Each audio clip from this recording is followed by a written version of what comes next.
fight for control of the United States Senate. 2 of 4 candidates in Georgia's special elections took the debate stage tonight. Election day there is just under a month away, and Georgians are about a week from the start of early voting. Senator Kelly Loeffler faced off with Reverend Raphael Warnock. Senator David Perdue declined to debate his opponent, Jon Ossoff.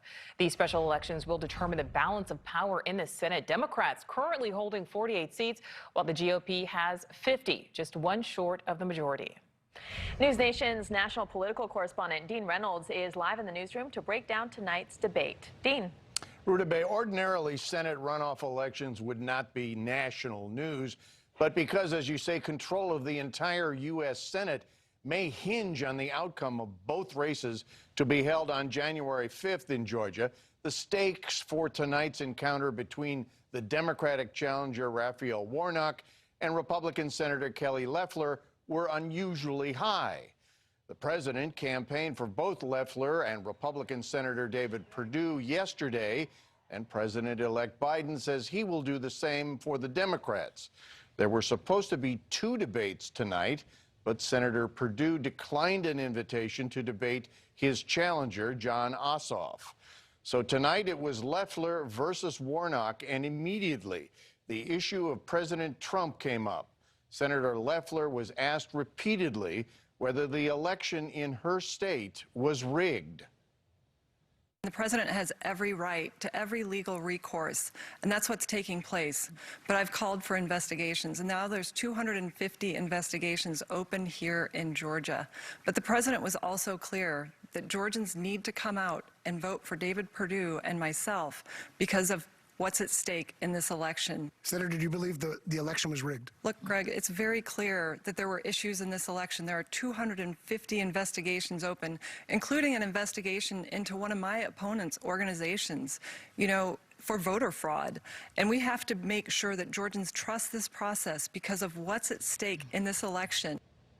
And she was asked again by her opponent this time and did not answer. My question is actually pretty simple. Yes or no, Senator Loeffler, did Donald Trump lose the election? President Trump has every right to use every legal recourse. Loeffler, who was appointed to the seat 2 years ago, repeatedly called Warnock, the pastor of the Ebenezer Baptist Church in Atlanta, a radical liberal, forcing him on the defensive. And relief for businesses and individuals during the pandemic came up as well, especially the inability so far of Congress to pass more stimulus money. And finally, Warnock attacked Loeffler's wealth, saying she is out of touch with average Georgians. I know what it's like to be an ordinary person. I grew up in public housing, the first college graduate in my family of 12. I'm number 11. I'm running for the United States Senate against the wealthiest member of Congress. The Democrats want to fundamentally change America, and the agent of change is my opponent, radical liberal Raphael Warnock. Now, the president has been denouncing Georgia's Republican governor and other state officials who have so far rebuffed his demand to take steps that might overturn the results of the election in the state that was won by Joe Biden. Now, that presidential anger and his repeated claims that the election on November 3rd was rigged have concerned some in his party that it could depress Republican turnout on January 5th.